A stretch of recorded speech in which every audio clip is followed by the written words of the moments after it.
Most new YouTubers go through the exact same phase. You spend 6 hours making a video, you upload consistently, and your videos still don't get views. It feels like the algorithm is ignoring you, but this phase isn't random. Almost every creator goes through it, but it's rarely talked about. And it's called the hidden phase of YouTube. And the main problem with the hidden phase of YouTube is that you're trying to learn how content creation works while getting almost no feedback at all. And this causes a massive drop in motivation, which will inevitably cause burnout or maybe even result in you completely quitting. So in today's workshop, that is exactly what we're going to be going over, aka how to escape the hidden phase of YouTube. But how do I know this? Well, it was 2024 December, and I remember my channel just started doing really well. For the past 5 years, I've been working extremely hard, and I was just not really making all that much money. I was getting like $1,000 here and there, but it's not really enough to live off of. And for the first time ever, I was daily uploading videos, and those videos were actually making $2, $3, $4, and some were even making up to about $1,000. So I was like, oh my God, this is amazing. I can finally just afford like a 15-year-old Mazda that I've always wished for. So I was like, okay, I have to lock in. This is the time, now or never, right? And I had this brilliant idea that at the time I thought that this was really smart. And it was basically that I am not going to go to sleep until I upload one of my videos. And at first I thought like, wow, this is the cheat code. Like this is finally how I'm going to get a perfect uploading streak, and I'm just gonna lock in and just gonna make a ton of money. Well, my sleep schedule started at 10 p.m. and then it became 12 and then it became 3, and at the worst part I was going to sleep at 11 a.m. sleeping about 4 hours, going immediately outside so that I can just catch a little glimpse of the December sun, which is like, it's already like one of the most depressing parts of the year. So I would just basically spend like 97% of my day completely in the darkness. I was sleeping about 4 hours every single day, and I think it goes without saying that this was one of the most miserable times of my life. And if I just knew what I know right now, I could have prevented this for the most part. So the method I'm going to teach you is exactly how I escaped the hidden phase of YouTube previously and gained over 500,000 subscribers. For the most part, this is what happens, right? You start a channel and think that you should be getting views relatively quickly. You see content creators all the time who are growing extremely fast. Social media has made it in a way so that it is constantly showing success stories. I mean, it's very obvious, but only videos with a high view count get pushed to the front page. So you're barely seeing like small view count videos. And this creates a distorted expectation of how YouTube should work. You are comparing yourself to those success stories, and you might be thinking something like, if other creators can grow fast, why isn't my channel growing fast? And you know, this initially starts as, if they can do it, why can't I? Which in and of itself, it's a really good thing. That is why I have started most of my channels. I just see content creators and I'm like, there's nothing special about them, so if they can do it, why can't I? And so, and actually, this is a completely correct assumption. There's absolutely nothing special in most famous YouTubers, and even if there is a big difference, most of those things can be equalized with hard work. But this becomes a problem when you're directly comparing yourself to others without taking their innate luck into consideration. It's almost never as black and white as you think. There are thousands of things that play a role in this.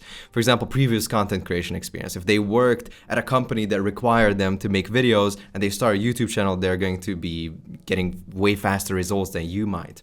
Previous life experiences. I swear, there are some of these guys who tell stories as like YouTube videos, right?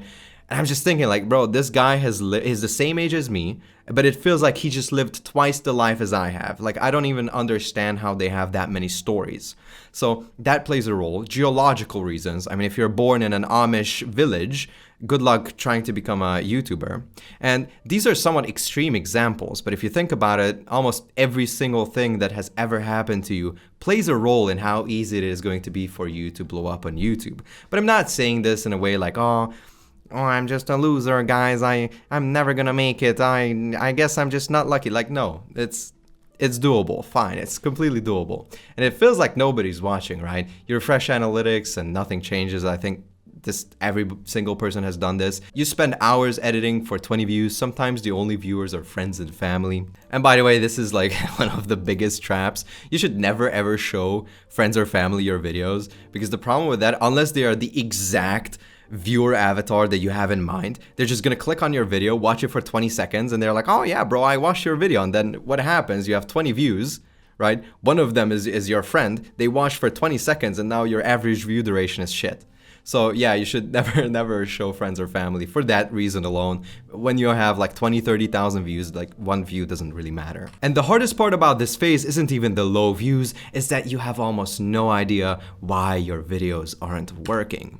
And when you're constantly getting low views and you have no idea why, the excitement of becoming a content creator is slowly fading. And trust me, I've been through this probably 5 times. I've had 5 like major burnouts throughout my like YouTube journey. I've been doing this for like 7 years at this point, so I'm kind of an experienced burnouter, or whatever you is that a word? And you might be thinking something like, maybe YouTube just isn't working for me, or maybe YouTube isn't for me. But don't worry, here's how you fix it and get out of the hidden phase of YouTube as fast as possible, right? So the main problem is that the type of motivation that people rely on is a linear form of motivation. So I mean, think about it. From the moment you're born and you perform a basic human action, which is walking on your 2 legs, you get applauded like, oh my God, little Timmy, good job, you can walk. And I mean, I understand, like I'm not implying that you shouldn't congratulate your firstborn child when they first walk. But like, I'm just making a point, just hear me out, all right? Then you go to school, what happens? First grade, second grade. You need to study for a test. How long does a second grader study for? Like 1 to 2 hours? Then they get the best grade and they're like, oh my God, you're so smart, you're so smart. You put in 2 hours of work, then you get congratulated. Then you go to college, and this is where people are having like mental breakdowns because of the amount of work that they have to do. What is that amount of work? It's about like 2-3 weeks of studying, really hard studying. Sometimes they need to sacrifice a weekend. But like, we know that like college people, like they're not exactly the most locked in people out there. They're known for fucking around. So, and these people are having mental breakdowns because they need to work for like 2 or 3 weeks. And then you get a job. And here you're working for like 30 days. And then you know at the end of the 30 days, you're going to be compensated for your work. If not, you know that you can sue the fuck out of your company. So it's almost guaranteed that you're going to get paid unless you're like, I don't know, working illegally or some shit. So the actual difficulty of YouTube in and of itself isn't difficult. Like if you take all of the skills that it requires, like you put all of these skills combined and that becomes a video. And if you take a look at all of the skills individually, none of the skills are hard. Video editing can be learned in like 5 hours. Photoshop can be learned in like 4 tutorials, 4 or 5 hours. And most of these skills aren't really hard. There are some that are really hard, like for example, speaking or like information density kind of stuff, like really technical things. When it comes to speaking and presenting, those are hard skills. But most skills, to get like a decent video, it's actually not that hard. The real difficulty comes from you not being compensated for your work. And you have to do this for like 2 or 3, 4 or 5 years. I had to do this for 4 or 5 years until I started getting compensated relative to the amount of work I was doing. So pretty much everybody is used to like a linear form, like, oh, I do some work and then I get the reward. I do some work, I get the reward. YouTube is like, you do the work and that's it. You need to wait like 3 or 4 years until you get the reward. And even then, it might be like, I don't know, like you might be like I am, and I still don't feel like I got compensated enough for the amount of work I was doing. And so here's the way you fix this, all right? So first, you take tangible wins. Now, this is where you need to get out like a piece of paper and like a notepad and think about this for yourself, because I cannot go over every single person and every single niche. So for example, for me, where I'm trying to help YouTubers, a tangible win for me would be something like having a successful like coaching call with somebody. Also, this requires kind of like a mindset shift, which is sometimes it's kind of like, you know, the cup is half full, half empty. Like you can look at data in many different ways. And I feel like a really useful way of looking at like your YouTube statistics could be something like, oh, I got 10 views. Oh, I'm still not getting 50,000 views or something like that. Instead of looking at that, you can see like, oh, my first video got 0 views, or my first month I got this many views. Then you can see like, okay, I'm doing this well right now. So there are a lot of mindset shifts. Of course, like you need to kind of like do some work on yourself. This isn't something like I can fix over the screen for you. So this takes some work. And then stacking the right type of motivation. This is exactly why I was burnt out so many times, because the main motivation for me was just views and money. This seems extremely like, oh, you're so materialistic. Oh, you're such a bad person. Like pretty much everybody does this. All right. This is like I'm speaking for like 99% of people here. Everybody wants views. Everybody wants to make money. You know how you can make money off of YouTube. That's basically why you start. The problem with making money your main motivation is that if you're not getting money or you're not getting views, motivation is like extracted from something. You get motivation from something. And when that something doesn't exist, there's nothing to extract from. So when you're making no money, you're getting no views for multiple years, you're going to have no motivation. Making views and money your main form of motivation is so stupid, because you're basically relying on yourself being able to consistently and convincingly lie to yourself for like three years. That's like 1,000 days. More than 1,000 days. You're telling me that you're able to every single day fool yourself like, oh, I'm gonna make the money next month, guys. That's not happening. Let's be completely honest. The money is coming maybe in 3 years' time. But next month, probably not. All right? You see all of these people like, oh, I blew up my channel in 6 weeks, and you think that you can do it as well. But that's just like, I don't know. I haven't lived that life. I haven't gotten that lucky. I don't know what that feels like. So I'm just telling you what I know. So what I know is just 3 or 4 years of hard work, and then still being fucking shit on by YouTube, you know what I mean? So the solution to this is to diversify your type of motivation. It's okay to have like monetary things, and it's okay to be motivated by money. It's like, okay, but like at least tie some like thing behind it, you know what I mean? Like, oh, I want to make money so that I can help my parents retire or something. That's like a noble thing, right? But you're saying like, oh, I want to make money so that I can buy a fucking mansion or something. Like, I don't know. That's kind of like a shallow way of motivating yourself, and it's like there's nothing wrong with that inherently, but it's just going to run out way quicker. And so the way I'm fixing this for myself is that helping other people my form of motivation. So seeing that somebody is winning on YouTube is how I want to keep myself motivated. It's just like me thinking like that, oh, there's somebody out there who's struggling with this shit, and I have to make my videos so that they find it and then I can help them. That is how I'm trying to motivate myself. And so far it's been pretty decent. And so improvement is difficult because you're lacking clear signals about what's working. So let's go over some analytics and how you can interpret them.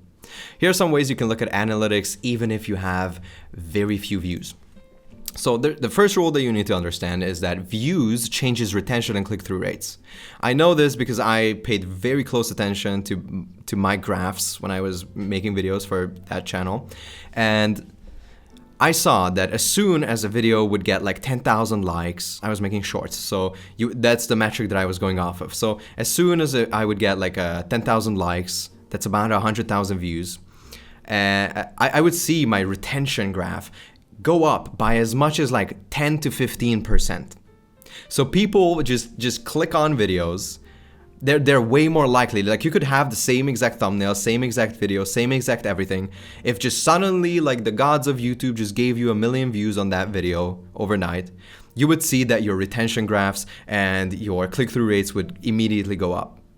So what does this tell us? It's life is unfair. No. So comparing videos with similar view count, niche, and length is the only reliable metric you have. So you're supposed to be comparing apples to apples, basically what I'm saying. You cannot compare a video. One is 10 minutes long and the other is 30 minutes long.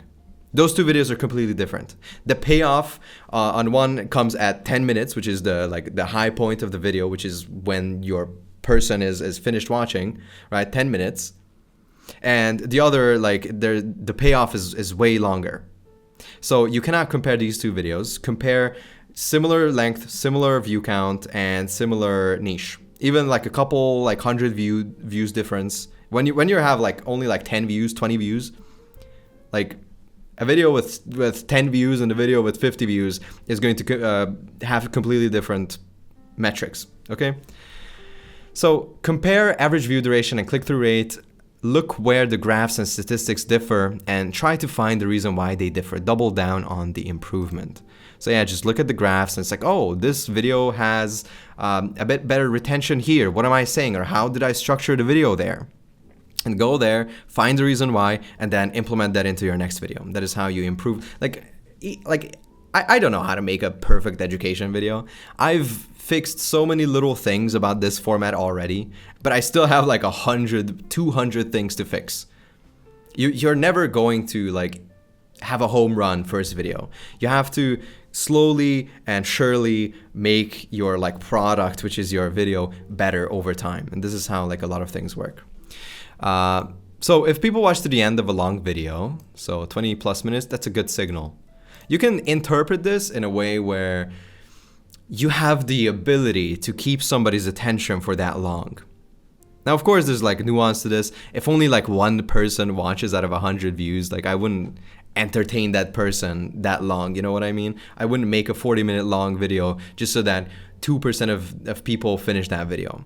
You're talking to nobody at that point. So what I would do is, if nobody watches to the end, make shorter videos. I mean, that's very like self-explanatory, and find the golden length, or just look at other people.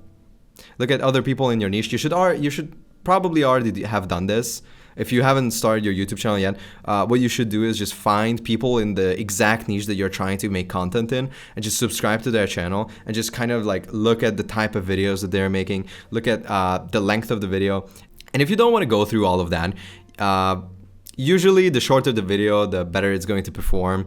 5 minutes for an entertainment video, that's fine. 10 minutes is pretty good. And for educational, you should probably not go over 25, 30 minutes. I've seen a lot of channels and they're usually keeping their videos below 30 minutes. Either 30 minutes or like go like way beyond that and make like an hour and a half long video or some shit like that. Those also perform well, but like 40 minutes is kind of like an awkward amount of time. 50 minutes is an awkward amount of time. So yeah, and again, usually if you want to reach like a broad audience, if you're making like top of funnel content, you should probably just like, what that means is like very general content for a lot of people. This is usually applicable to like educational content. If you're making like entertainment content, this doesn't really apply to you. But like educational content, you make usually like top of funnel content, which is very general. And then you make like bottom funnel content, which is like very niche down. It solves like one problem and you go really in depth in that problem and you do like an hour-long video or whatever. So yeah, but what I've seen is in the educational niche, if you want to go broad, you usually go 10 to 15 minutes. And the more niche you go down, the longer you can solve the problem for. And so what you're supposed to do is find patterns in the type of video you're making. If one genre of video performs better than others, make more of those. Also, another trap is that people believe their videos are better than they actually are, and this makes them reluctant to improve. Effort feels like quality. Researching, creating logos, doing bullshit tasks feels like work. This is you when you're doing bullshit tasks. It's like researching is like, let me tell you what researching is. It's just watching YouTube videos. That's what you're doing. Like that's just entertainment for the most part. These tasks feel like work because you are kind of working, but the momentum that you're having is absolutely terrible. There's usually like 3 or 4 big steps. I like to think of it this way. There are 3 or 4 big steps that you can take every single day, like max, depending on how difficult it is to produce one of your videos. But it's usually like recording a video, editing a video, posting the video, creating the thumbnail for it. And those are usually the biggest steps that you can take. And those are the ones that actually have the best and most momentum. These are the ones that are going to drive your videos forward the most. So, and here's the thing, right? Most people actually know what to do, but they are reluctant to do the thing that is going to get them where they want to go. And this is because most things worthwhile doing is behind some form of pain or resistance. And, you know, like going to the gym, it's a very obvious pain. I feel like most people have tried to go to the gym or go to the gym at one point. The resistance there is like, it could be something like, oh, it's gonna be cringe and people are gonna be watching me, and you know deep down that nobody cares about you, nobody's gonna be watching you in the gym, but you still feel like that. Or like another resistance could be something like, oh, my muscles hurt today because I went to the gym yesterday. I don't want to go there again because I feel like uncomfortable. That's another resistance. Or like, oh, I don't want to do the rep until failure because it doesn't feel good on my muscles. Oh, it feels kind of uncomfortable. These are the resistances. These are like the obvious resistances that you have. So, and there are like YouTube resistances, and it's usually cringe.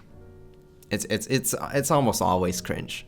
You don't want people to see your video. You're acting kind of PC. You're acting kind of like, boring because you want to be safe. Like, I don't want my mom to see my content. And oh, what if my coworkers see me? And so you're holding back. And I feel like deep down, most people know what they have to do. They're just reluctant to do so because of when it comes to YouTube, for the most part, it's cringe. They don't want to be cringe. Like acting stupid on camera gets views, right? Like that's like the most obvious form of it. That acting like a dumbass, making like skits and like talking to the camera really loud and like vlogging and shit like that gets views, right? But you don't do them because it's cringe. I'm not telling you to do that type of content. But even for me, like I had a massive like internal battle making this form of content, even though I know that there are so many people who are like successful doing this, but they actually know less than me because I've been doing this for 7 years. There are people teaching YouTube strategy, and this is their first channel. What are we talking about? Like, how are you going to start your first channel and teach YouTube strategy? To me, that's insane, right? So I had this like insane like imposter syndrome. It's cringe. I don't wanna teach people, but right now I'm enjoying it a lot. I got through the cringe. You just kind of have to envision yourself acting in that way and just step through and just actually do that. You know how people in your niche act. I don't know how they act. You know how they present information, but you don't want to do it because it feels uncomfortable. You might be like, oh, negative comments. Negative comments are killing my mood. I don't know. Like, I have a fucking hot take. Like, this is a flaming hot take. People who write negative comments are like, I don't even know if I should say this, but like, they're not mentally well people. That's all I'm saying. Like, this is me being nice. Can you like just imagine like a person that you actually look up to? So imagine that person that you look up to the most, this like very well established person who has a lot of shit to do. It's a very busy person. Can you imagine them writing negative comments? Probably not, because they're too busy doing something that is actually important. So I wouldn't really worry about negative comments, not being able to get off the couch. These are, of course, just some of the YouTube resistances that you might have. So again, you just have to it's usually because like sitting on the couch is comfortable. You don't want to be uncomfortable, so you kind of have to just envision yourself actually sitting down and step through, just actually step through this like portal of you being productive on the other side of the door, I guess. And so if you want free coaching, book a free call with me. It's going to be either in the description or in the bio. I've been doing this for like 7 years. You're going to get insane value out of this. There's nothing for me to sell right now. And also, if you enjoyed, please subscribe and check out my school community that is also free. And if you want to learn more about the productivity side of YouTube, I've actually made a video about the most effective productivity protocol for YouTubers. So go check that out next.